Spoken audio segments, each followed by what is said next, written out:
Sementara itu pemirsa, satu lagi daerah ditetapkan sebagai zona merah yaitu Pati, Jawa Tengah. Pemirsa, sejumlah rumah sakit di Pati, Jawa Tengah mengalami kelebihan kapasitas hingga 150% imbas peningkatan kasus COVID-19. Rumah sakit di Pati, Jawa Tengah dipenuhi sejumlah pasien COVID-19. Sebagian pasien COVID tersebut berasal dari Kabupaten Kudus, Jawa Tengah karena rumah sakit di Kudus mengalami overkapasitas.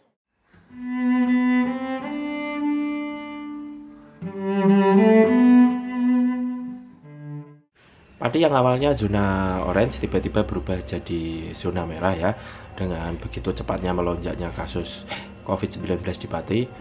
Untuk penyebabnya sih kalau menurut saya sih banyaknya pasien dari Kudus yang dibawa ke Pati, karena di Kudus sendiri kan full, di rumah sakit semua full, jadi tenaga medis yang di Kudus kewalahan, jadi akhirnya beberapa pasien dirujuk ke Pati sebagai kota terdekat dari Kudus.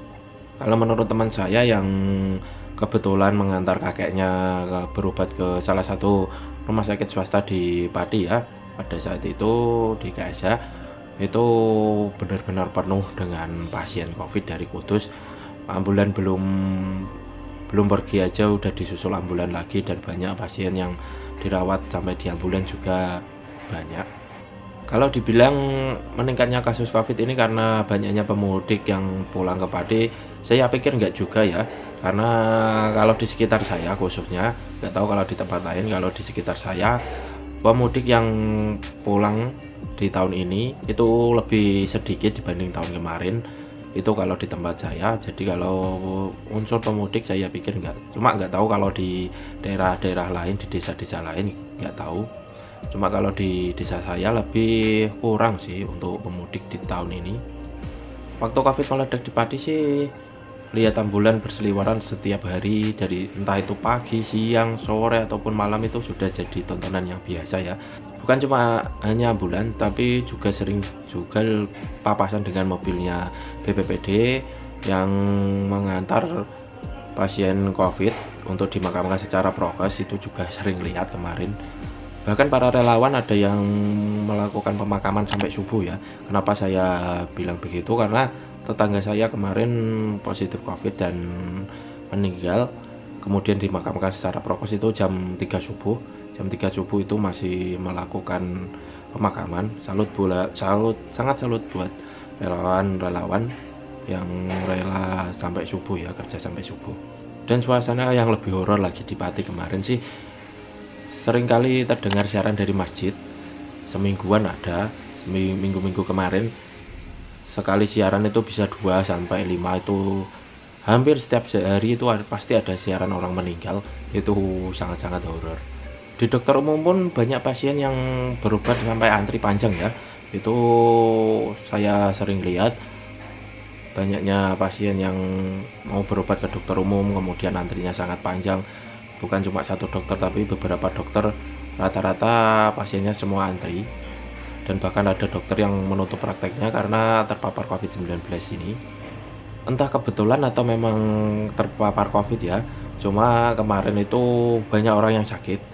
Hampir semua sih rata-rata pada sakit dengan gejala yang hampir sama sih, panas, batuk, pilek, tidak bisa mencium bau-bauan, kepala pusing. Itu banyak yang mengalami sakit seperti itu kemarin, termasuk istri saya, kedua orang tua saya, mertua saya juga sakit dengan gejala yang rata-rata hampir sama juga. Teman-teman saya ada beberapa yang sakit juga dengan gejala yang sama juga. Kemarin juga di 2 kelinci ya dilakukan tes, dan akhirnya ratusan orang dinyatakan positif. Kemudian pabrik-pabrik yang lain juga melakukan hal yang sama dengan melakukan tes, dan ditemukan juga kasus yang sama. Beberapa karyawannya positif COVID-19. Pemkab Pati sendiri melakukan tindakan dengan pembatasan waktu malam ya, melakukan jam malam. Jadi jalan-jalan utama di Pati itu ditutup. Pada akhir bulan kemarin ditutup dan dijaga juga. Kemudian dilanjut dengan ini PPKM Jawa Bali ya. Jadi kemarin udah ditutup jam malam, kemudian ini dilanjut dengan PPKM Jawa Bali. Selain itu Pemkab Pati sendiri sih mempunyai solusi ya, yaitu menyewa sebuah hotel untuk dijadikan tempat isolasi bagi pasien yang positif dan mau diisolasi tentunya. Tapi juga banyak yang positif tapi isoman, isolasi mandiri di rumah. Bahkan sempat juga kemarin desa sebelah, desa tetangga berbatasan langsung sih, itu melakukan lockdown di desanya. Jadi orang luar desa nggak boleh masuk ke wilayah desa tersebut karena ada 4 warganya yang meninggal karena positif COVID-19 dan tentunya dimakamkan secara prokes, jadi desanya di lockdown. Dengan melonjaknya COVID-19 di Pati ini sih menjadikan masyarakat kembali sadar untuk penggunaan masker ya, entah itu mau pergi dekat ataupun pergi jauh, rata-rata masyarakat mau menggunakan masker lagi dengan meledaknya COVID-19 di Pati ini. Dan tentunya di pinggir-pinggir jalan banyak sekali penjual masker, tapi nggak semahal dulu. Kalau dulu kan sampai ratusan ribu, kalau ini satu box itu 15.000. Itu sering saya jumpai di pinggir-pinggir jalan. Dan di Pati sendiri sih banyak pemerintah desa yang melakukan penyemprotan disinfektan ya di desanya masing-masing, ya sebagai upaya ikhtiar ya sih. Meskipun ada juga yang bilang itu percuma, tapi ya namanya ikhtiar untuk menjaga warganya, ya apapun dilakukan.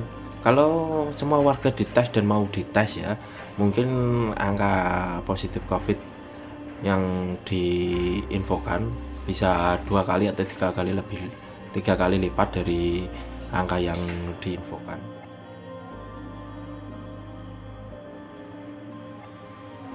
Kalau untuk vaksin sih kesadaran masyarakat untuk mau vaksin meningkat ya dibanding dulu. Dulu kan pernah diberi undangan untuk vaksin, tapi banyak yang nggak datang. Dengan meledaknya kasus di Pati ini dan banyaknya siaran orang meninggal di masjid-masjid, di musola sih, jadi masyarakat mau untuk divaksin, khususnya untuk orang-orang tua yang berusia 50 tahun lebih. Kalau saya pribadi sih vaksin ya sebagai salah satu ikhtiar ya, namanya orang kan harus ikhtiar ya. Yang percaya vaksin monggo, yang enggak ya silahkan.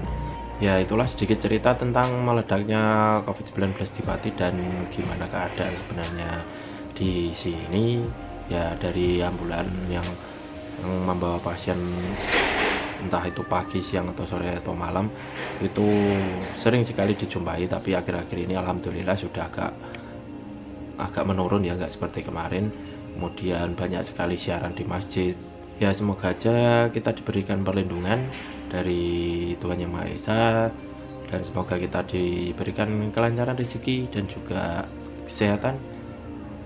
Tetaplah bahagia dan membahagiakan. Ciao.